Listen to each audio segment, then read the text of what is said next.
बहन विभा माँ के होते हुए भी सिमरन के ही पीछे लगी रहती थी। सिमरन, आ गई हो तो इसे खाना खिला दो। बोल रही है तुम जब तक नहीं खाओगी ये भी नहीं खाएगी। क्या है विभा, तुम खा लिया करो ना, मुझे ऑफिस से आने में देर हो जाती है। और फिर छोटी बच्ची तो हो नहीं तुम, जो खाना भी नहीं खाती हो कि दीदी आएगी तो ही खाऊंगी। हाँ हाँ, छोटी बच्ची ही समझ लो। और एक बात, जब आपको पता है कि मैं आपके बिना नहीं खाती हूँ तो रोज रोज क्यों बोलती हो? अरे क्या है ये, दोनों बहनें कम माँ बेटी ज्यादा लगती हो। अरे दीदी की शादी हो जाएगी तब क्या करेगी बोल? जब होगी तब की तब देखेंगे। मैं तो दीदी के साथ ही रहूंगी हमेशा। दोनों की शादी ऐसे घर में कर देंगे जहाँ दो भाई हो। खैर, मामला आया गया हो जाता है।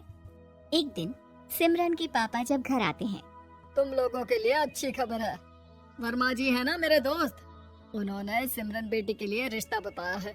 बहुत अच्छा लड़का है, सिमरन को भी पसंद कर लिया और कल वो लोग आ रहे हैं सिमरन को देखने अपने घर।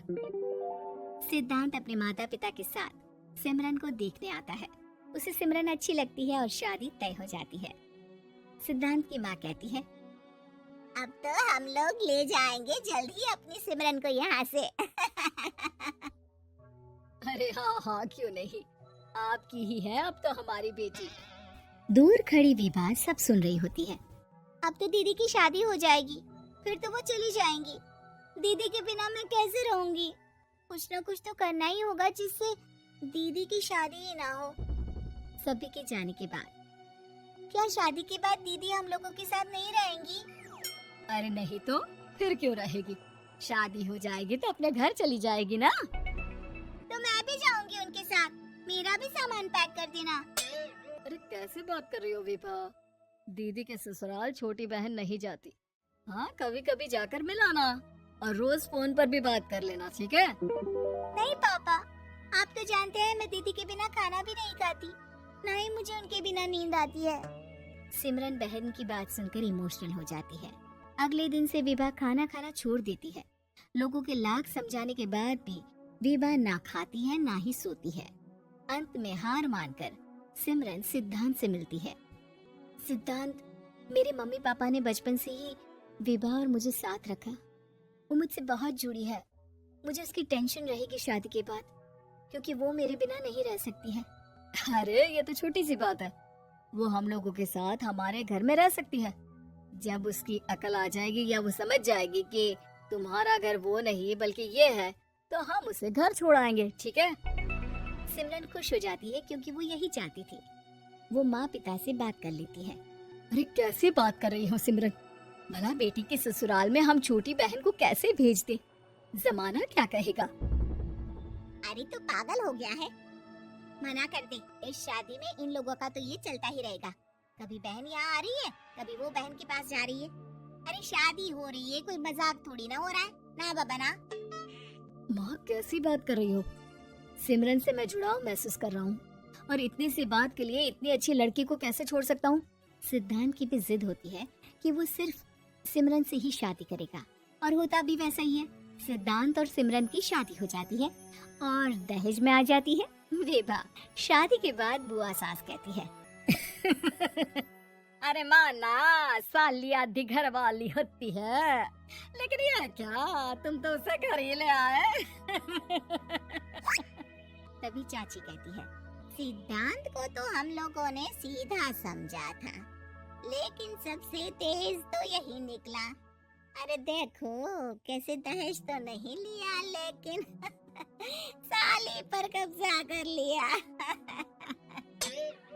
सिद्धांत ने इस और तो सोचा ही नहीं था, लोग उन लोगों के बारे में ऐसी भी बात करेंगे। वो वहाँ से चला जाता है और चुपचाप अपने कमरे में लेट जाता है। क्या हुआ सिद्धांत, तुम अचानक से परेशान हो गए, कोई बात है क्या? अरे नहीं नहीं, वो थक गया था। क्या वो यहाँ सोएगी? हाँ, बताया तो था कि उसे नींद नहीं आती मेरे बिना। तो तुम आराम से लेटो ऊपर, हम लोग नीचे बिछा लेते हैं।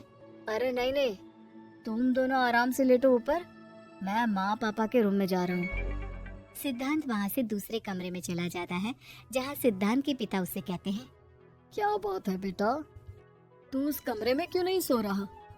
बहू से लड़ाई हो गई है क्या शादी के पहले दिन ही? अब नहीं पापा, वो दोनों बहनों को बात करनी थी और मुझे नींद आ रही है तो मैं यहाँ सोने चला आया।